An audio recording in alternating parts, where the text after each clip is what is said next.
آج کل automatic washing machine کا سلسلہ چل رہا ہے، قرآن و سنت کی روشنی میں کیا اس میں دھلنے والے کپڑے پاک تصور کیے جائیں گے یا نہیں؟ یہ بہت کریٹیکل کوسچن ہے. آج کل اکثر لوگ پوچھ بھی رہے ہوتے ہیں. ہماری مائیں بہنیں اور ہماری بوڑھیاں جس طرح کپڑے پاک کیا کرتی تھیں، میں کیٹاگوریکل سٹیٹمنٹ دے رہا ہوں تاکہ بات سمجھ آ جائے، اس سے آج کی جو مشینیں ہیں نا یہ بہت بہتر پاک کرتی، کیونکہ وہ پانی کو اس طریقے سے یعنی نتھار نہیں سکتی تھی کپڑوں کو. یعنی وہ گندے کپڑے یا پلیت کپڑے نکالے تو وہ صاف بالٹی میں ڈالے، تو جب بالٹی میں ڈالتے ہی وہ سارا پانی گندا ہو گیا. جب تک آپ اوور فلو نہ مسلسل کرواتے رہیں، بہتا پانی نہ ہو. وہ تو صرف دریا پہ ہو سکتا ہے، یا آپ نے موٹی ٹوٹی کھولی ہوئی ہو، نیچے ٹپ ہو بڑا جس میں مسلسل پانی اوور فلو ہو رہا ہو، اس میں آپ تھوڑی دیر ڈالیں اور نکل جائے تو پاک ہو جائے گا.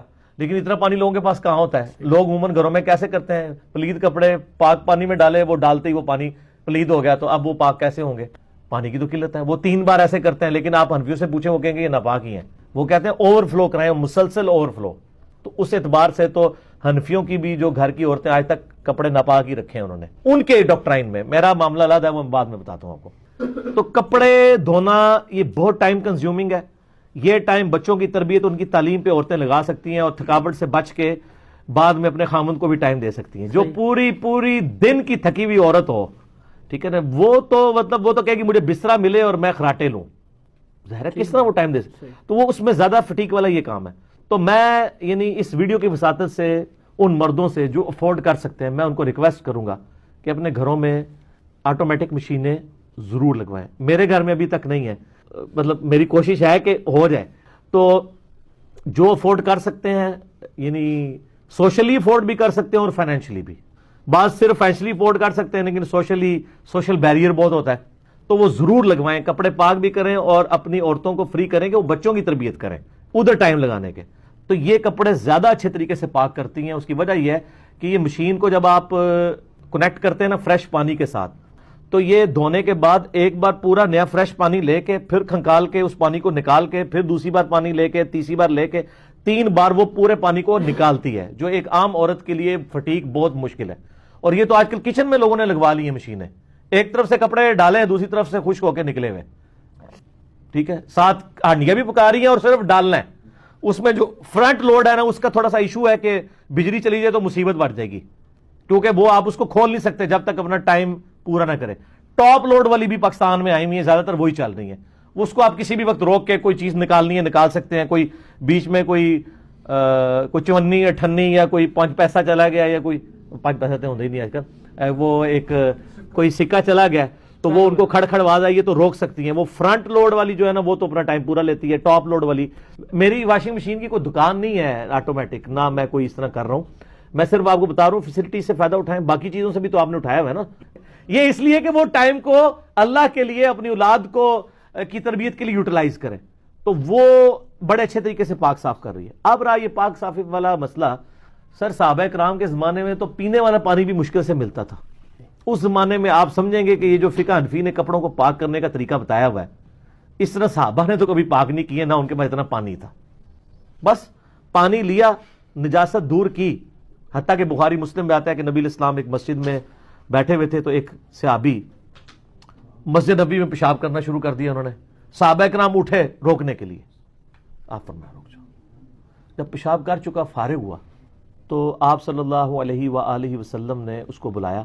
آپ فرمایا یہ مسجد پاک جگہ ہے، اللہ کے ذکر کے لیے ہے، نماز پڑھنے کے لیے، یہاں پہ ناپاکی نہ پھیلائی جائے. بس اتنا کہہ دیا، کافی. یہ آپ کا اخلاق بھی تھا. اور صحابہ کرام اس کو پکڑنے کے لیے، اب وہ پکڑتے، وہ آدھا پیشاب اندر آدھا باہر، وہ اسلام سے ہی متنفر ہو جاتا. جتنا کام ڈالنا تھا وہ اس نے ڈال لیا، جہاں اس نے تھوڑا سا پیشاب کیا تھوڑا اور کر لیتا، گندگی تو ہو چکی تھی. لیکن آپ نے فرمایا وہ تو کر لینا.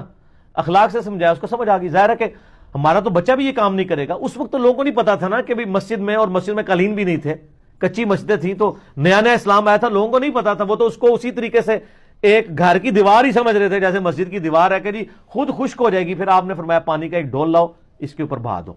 اب مجھے بتائیں ایک بندے نے پیشاب کیا ایک جگہ کے اوپر، اس کے اوپر آپ صرف پانی کا ایک ڈول بہا رہے ہیں، تو پاک ہو گئے وہ؟ آپ نے تو کہانی کرائی ہوئی ہے کہ وہ بہتا ہوا پانی آپ کے حساب سے تو اتنے ڈول بہائے جائیں کہ وہ وہاں سے نکلتا دوسری طرف سے باہر نکلے. ٹھیک ہے، یہ پاسبل نہیں ہوتا تھا. آپ گندگی دور کریں. حتیٰ کہ ابو داؤد میں ایک حدیث ہے، کچھ عورتوں نے کہا یا رسول اللہ صلی اللہ علیہ وسلم ہم مسجد میں جب نماز پڑھنے کے لیے آتی ہیں نا تو مدینہ شریف کے راستے میں گندگی ہوتی ہے، تو ہماری جو ابایا ہے نا وہ نیچے لگتی ہے، تو ہم کیا کریں؟ آپ یہ بھی کہہ سکتے تھے ابایا اوپر کرو، لیکن نہیں فرمایا، عورت کے پردے کا خیال۔ آپ فرمایا وہ جب گندگی والی جگہ پہ تمہاری ابایا ٹچ کرتی ہے، اس کے بعد کیا کوئی پاکی والی جگہ بھی آتی ہے؟ کہا یا رسول آتی ہے، اس کے ساتھ رگڑا کھاتی ہے، فرمایا پاک ہو جاتی ہے۔ جوتیوں کے تلوے کا بھی تیمم آٹومیٹکلی ہو جاتا ہے اگر جوتیوں میں امپریشن نہ بنے ہوئے ہوں۔ پہلے زمانے میں جوتیاں سیدھی ہوتی تھی نا، بخاری مسلم میں آتا ہے کہ نبی علیہ السلام نے جوتیوں میں نماز بھی پڑھی ہے، بالکل صحیح، ٹھیک، کیونکہ قالین نہیں ہوتے تھے۔ آج بھی تو آپ جنازہ تو اسی طرح ہی پڑھ رہے ہوتے ہیں، جڑے تھوڑے زیادہ تقوی دے حاصل انہوں جوتی لا کے نا جوتی کے اوپر ہی کھڑے ہو جاتے ہیں۔ ان سے ذرا پوچھے کہ جوتی لگتے وشکار ہی ہے، یعنی کمر تو درمیان میں ہی ہے، چاہے آپ تکیے والی سائڈ پہ سر کریں یا پاؤں والی سائڈ پہ کریں۔ میں اس لیے بول رہا ہوں، بعض لوگ اعتراض کرتے ہیں پنجابی لفظ بہت بولتا ہے، میں اکثر پنجابی جو بول رہا ہوتا ہوں نا اس کے بغیر بھی میرے لیکچر مکمل ہوتے ہیں، آپ پریشان نہ ہویا کریں جن کو پنجابی نہیں آتی، میں انہی باتوں کو اردو میں بھی ریپیٹ کر دیتا ہوں۔ تو اینڈ رزلٹ تو وہی ہے نا، جوتی کے اوپر آپ کھڑے ہو رہے ہیں تو جوتی پاک تھی یا ناپاک تھی، آپ کھڑے تو جوتی کے اوپر ہیں، جوتی اتارنی آپ سائڈ پہ کر کے پاؤں اس پہ زمین پہ کھڑے ہو، تو جوتی کے نیچے اگر آپ کو یقین نہ ہو تو وہ پاک ہی ہے۔ پاک ہونے کا یقین ضروری نہیں، سر یہ مسئلہ یاد رکھیں، جوتی کا پاک ہونے کا یقین ضروری نہیں ہے، ناپاک ہونے کا یقین ہونا ضروری ہے۔ تو ظاہر ہے کوئی کہہ سکتا ہے کہ مجھے یقین ہے کہ میری جوتی ناپاک ہے، تو وہ پاک تصور ہوگی۔ یقین اس وقت ہوگا جب آپ واقعی کسی یعنی پخانے کے اوپر پاؤں رکھتے ہیں یا کسی یعنی گٹر کے پانی کے اوپر پاؤں رکھتے ہیں، تب آپ کو یقین ہوگا نا، اور وہ بھی اس وقت تک جب تک وہ لگا ہے، اس کے بعد چند قدم چلے اور وہ مٹی کے ساتھ تیمم ہوا اور وہ اتر کے سائڈ پہ ہوگی، ختم۔ اسی طریقے سے یہ بارش کا جتنا کیچڑ ہے پاک ہے، مٹی تو پاک ہے، مٹی سے تیمم ہوتا ہے سر، جب تک کہ آپ کو یقین نہ ہو کہ یہ جو کیچڑ ہے اس میں گٹر کا پانی ملا ہوا ہے، شک نہیں، یقین، یہ بینیفٹ آپ کو دیا گیا۔ جب یقین ہوگا نا پھر تو کوئی بھی نہیں یقین سے کہہ سکتا ہے۔ تو بڑی آسانی ہے اس معاملے میں، تھوڑی تھوڑی بات پہ وہم نہیں کرنا چاہیے۔ بخاری مسلم میں حدیث ہے کہ نبی علیہ السلام کی جب کپڑے جو ہے وہ منی کی وجہ سے یعنی خراب ہو جاتے تو حضرت عائشہ کہتی ہیں کہ میں حضور صلی اللہ علیہ وسلم کے کپڑوں کو دھوتی تھی اور آپ وہ گیلی چادر ہی اوڑھ کے نماز پڑھنے چلے جایا کرتے تھے۔ اس سے اما عائشہ نے یہ مسئلہ سمجھایا کہ جو کپڑا ناپاک ہو اس کو دھونے کے بعد اس کے خشک ہونے کا انتظار کرنا ضروری نہیں ہے، وہ گیلا بھی پاک ہی تصور ہوگا۔ اب آج تو ہمیں یہ بات پتا ہے، لیکن جب اسلام نیا تھا اس وقت تو لوگوں کے دماغ میں یہ بات آتی ہوگی نا کہ یار ابھی تو گیلا گیلا ہی ہے، خشک تو ہو لے پھر پاک ہوئے گا۔ اور پھر بخاری مسلم میں آتا ہے کہ اگر وہ منی خشک ہوتی تو میں اسے کھرچ دیتی، اور یہ اتفاقی مسئلہ ہے کہ منی اگر کپڑوں کو لگی ہو خشک ہو جائے تو کھرچنے سے پوری ریموو کر دیں تو پاک ہے، گیلی ہو تو دھو کے اس کی چکنائی دور کرنا، خون کا بھی دھبے کو دور کرنا ضروری ہے۔ یہ ضروری نہیں ہے کہ آپ خون کا داغ بھی دور کریں، کیونکہ خون کا داغ جب لگ جاتا ہے نا کپڑوں کو تو وہ فوراً تو نہیں اترتا، الا یہ کہ آپ بہت کوئی کیمیکل استعمال کریں، یعنی جو آپ فیل کر رہے ہیں نا اتنا حصہ خون کا ریموو کر دیں تو وہ کپڑے پاک ہیں۔